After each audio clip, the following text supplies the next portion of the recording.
জগতে এনেছেন পিতা, পিতার কাছে ঋণী, মায়ের কাছে ঋণী চিন্তা করা যাবে না, ওই শব্দ ব্যবহারই করা যাচ্ছে না। মায়ের কাছে হয়তো মনে করেন শীতের সময় ভূমিষ্ঠ হয়েছি, হয়তো 1 মাস বয়স, প্রস্রাব ঘন ঘন প্রস্রাব করে দিচ্ছে, মা ওই প্রস্রাবের উপর শুয়ে আছে, ওই ভিজার উপরে আমাকে বুকের উপরে করে রেখেছে।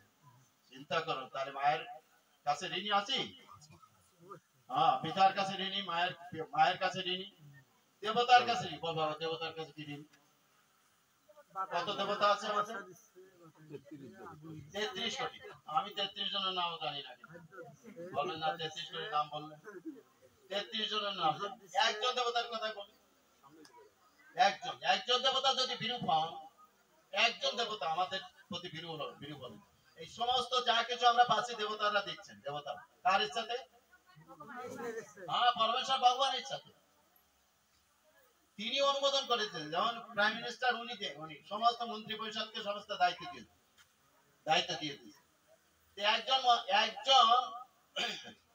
দেবতার কথা বলে, একজন দেবতা যিনি 2 বা 3 মিনিট যদি স্ট্রাইক করে, আমরা সব কি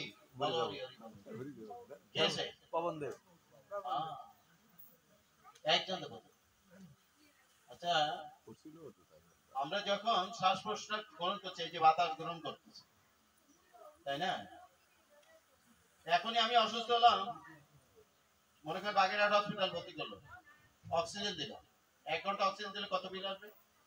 অনেক বেশি না, বেশি বাবা, 200 টাকা ধরে। 24 ঘন্টা কত বিল আসবে? আছে তো এরকম মানে আছে। একটা লোক পাওয়া গেল। চিন্তা করো, 5,000 টাকা ডেলি শুধু বাতাসকে নিচ্ছেন। তাই যদি ওর বিল দিতে হতো না, জন্মাবার সঙ্গে সঙ্গে নাকের যদি একটা মিটার বসায় দিত, এখনই দেখেন হ্যালো করছি কেটে যাচ্ছে। কারেন্ট বিল, কারেন্ট চলতে চলতে অফ হয়ে যাচ্ছে, কারণ বিল দেয় না, ঠিক না? তাহলে এই বাতাসটা নিচ্ছি, এই বাতাসের যদি বিল দিতে হতো, ভগবান যদি সেরকম ব্যবস্থা করে দিতে পারতো, কেউ ক্ষমতা নাই, কারো ক্ষমতা নাই, কোনো মানুষের ক্ষমতা। এই বিলটা দেওয়ার ক্ষমতা খুবই কম, খুবই কম, খুবই কম। তাহলে আমরা এইসব, আমি লাস্ট করি, এই দেবতার কাছে আমরা ঋণী আছি। কি ছিল? পিতৃ মাতৃ দেব। আর তো অন্যান্য দেবতার কথা কি বলবো, যে সূর্যদেব যদি আলো না দেয়, দেখবেন গাছগুলো সব কি হয়ে যায়, আমাদের শক্তিহীন হয়ে যাবে। বুঝতে পেরেছেন? ওই 15-20 দিন পরেও ভিজে থাকবে, তারপরে টিকতে পারবে না। জলের দেবতা বলুন, সে যদি না দিত, তো আমাদের অবস্থাটা কি হতো? আপনি দেখ চন্দ্রদেব, একজন দেবতা চন্দ্রদেব কি দেয়? কিরণ দেয়। কি লাভ হয়? শস্য উৎপাদন হয়। শুধু শস্য না, শস্য তো একটা ফলও রস পাবে না, যা দেখতেছেন না, একটা ফলও রস পাবে না, যে চন্দ্রদেব কিরণ না, একটা ফলেও রস পাবে না। আর দেখেন ওদের সমস্ত দেবতার কাছে আমরা ঋণী আছি। পিতৃ মাতৃ দেব ঋষি, ঋষি ঋণ।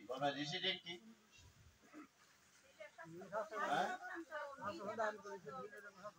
বিভিন্ন শাস্ত্র যারা প্রণয়ন করেছে, ভগবানের মুখনিষ্ঠিত বাণী সাথে সেগুলি প্রণয়ন করেছেন ব্যাসদেব, সুখদেব গোস্বামী পাদ, এখনকার বর্তমান আচার্য জয়প্রকাশ গোস্বামী গুরু মহারাজ এখনো গ্রন্থ লিখতেছেন।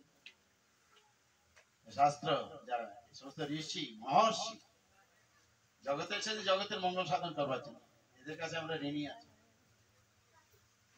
পিতৃ মাতৃ দেব ঋষি ভূত। ভূত শব্দের অর্থ জীবের কাছে আবার কি ঋণী? টাকা পয়সা দেয় এই জন্য? তাহলে তো আমি সবার কাছে ঋণী। টাকা পয়সা নিয়ে যে মন্দিরে অনুষ্ঠান করে দিচ্ছি, সবার কাছে ঋণী। তো বস্তু তো আমি ঋণী। আমরা ভূত শব্দের অর্থ জীব। দেখুন না, আমি যখন 2002 ক্যান্সার ইফেক্ট হয়েছিল, আমি 14 সার্কেল কেমন কথা আবার নিজে বলে, মানে আমার 2-3 বার বাংলাদেশ সংবাদ আসছে যে অনেক কিছু হয়ে গেছে, মারা গেছে। তখন কেমন খুব সিরিয়াস, আবার পশু যাব। তো এতটুকু ঔষধ 9টা বোতলে মিশাতে, এতটুকু, এই মনে হয় 9টা বোতলে যে 7 ফোঁটা হবে কিনা। ওটা আমি নার্সকে জিজ্ঞেস করছি, আচ্ছা বলুন তো, এই 7 বড় বড় এত বলো স্যালাইনের বোতলে উঠতে খুলেছেন, 1 ফোঁটা ওষুধ দিচ্ছে, তো ওটা কি? বলছে বাবু, ডাইরেক্ট করে এক ফোঁটা ওষুধ দিলে ওই ইঞ্জেকশন সিরিজ বের করার সময় দেবে না। তো কি জিনিস বলেন তো ওটা? বিষও তো এত বলছে এটা যে বিষধর যে সাপ বক্র সাপ বলেন ওর বিষ থেকে নির্যাস করে এই ওষুধ তৈরি হয়েছে। দেখছেন একটা চুল ছিল না আমার 2-3 বার, একটা লোম কোথায় ছিল তো। তাহলে ওই জীবের কাছে আমি ঋণী। ওই ও হয়তো অত বিষধর সর্প, ওর কাছে আমি ঋণী।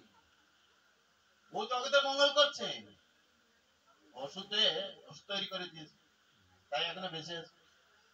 এই জন্য আমরা 5টা ঋণী আছি। পিতৃ মাতৃ দেব ঋষি ভূত। বলছে পিতৃ মাতৃ দেব ঋষি কবু নয় করে, কে ঋণী নয়? ভাগবত বলছে যিনি সম্পূর্ণভাবে ভগবত চরণে সমর্পিত হয়েছেন এবং ভগবত চরণে পূর্ণরূপে সমর্পিত হয়েছে, এই ব্যক্তি কারো কাছে ঋণী নেই, কারো কাছে ঋণী নেই। পিতৃ মাতৃ দেব ঋষি ভূ কারো কাছে নেই। হরে কৃষ্ণ। তাই এখানে বেশি আমরা